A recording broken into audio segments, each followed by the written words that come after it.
Hi, this is Julie at Love's Beginning with a message called World as Reflector. When you find yourself locating any problem in someone or something, stop. This is projection. You made the world, and the world isn't real. The world can prove one of two things to you. You are punished and victimized, punisher and victimizer, or you are innocent forever. If you are innocent forever, then all are innocent forever. The world can show you this if you stop insisting that it is real. It's simply a reflection. If you need to see a guilty reflection of your belief in your own wrongdoing enacted by bodies you call other, then the world will show you that. If you want nothing more than to see proof that you are innocent forever through everyone and everything you meet, you will see that too. By making the world real, you deny it flexibility. What is real is the joy that can be reflected back to you by the world, your mirror. What seems to be real is the guilt you project upon it in changing, suffering forms. It truly is up to you. Which you? There is only one. It doesn't matter which one we seem to be addressing. That one has the full power at all times, the power to bring about the reflection of joy. Hey, I'm restarting because I paused for a minute and then forgot where I was, so I'm starting at the beginning of that paragraph.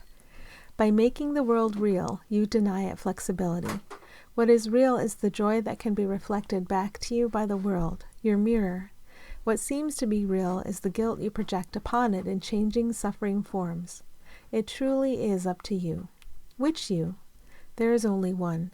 It doesn't matter which one we seem to be addressing. That one has the full power of all at all times, the power to bring about the reflection of joy. The only reason any one of you does not bring about the full reflection of joy is that you are quite preoccupied with believing the world and all of its separate components to be real, vulnerable, and dangerous. Would there be anything wrong with removing the world's seeming ability to cause pain?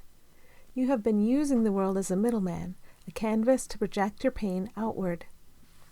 When you see and experience pain, it is because you find your security in separate aspects of a world in which pain is believed to be real. Find your security in what has always been shining behind the world, what will inevitably eclipse the entire world of your making, and allow all the forms to light up with the innocence and pure remembrance that none of this ever happened, that none of this can ever matter more than what you are together. The world is a stage, and scenes play out on the stage. Each scene brings with it the opportunity to see that characters and scenarios always give you what you want.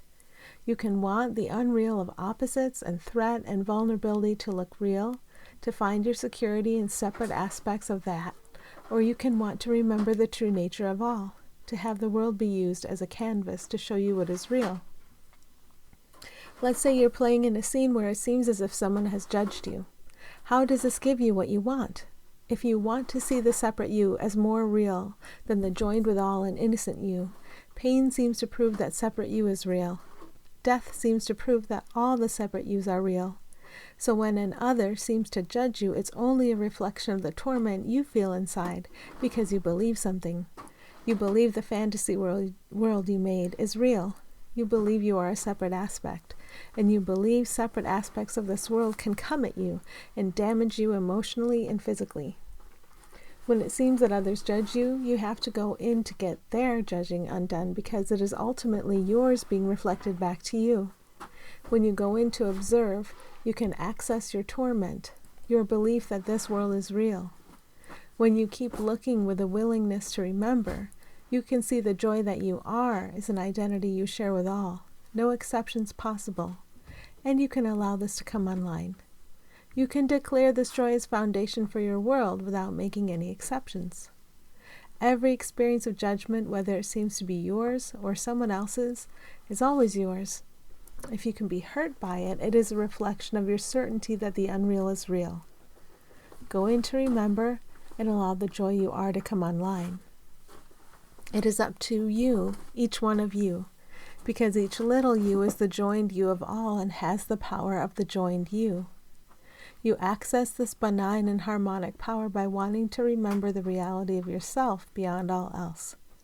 Getting that world out there to listen to you is ultimately unimportant.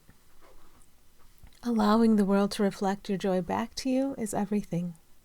It is always our joy to show you the joy you are, to show you your innocence. It is always our delight to see you remembering that you have made a fantasy world, and the light can shine right through it now. Thanks for listening.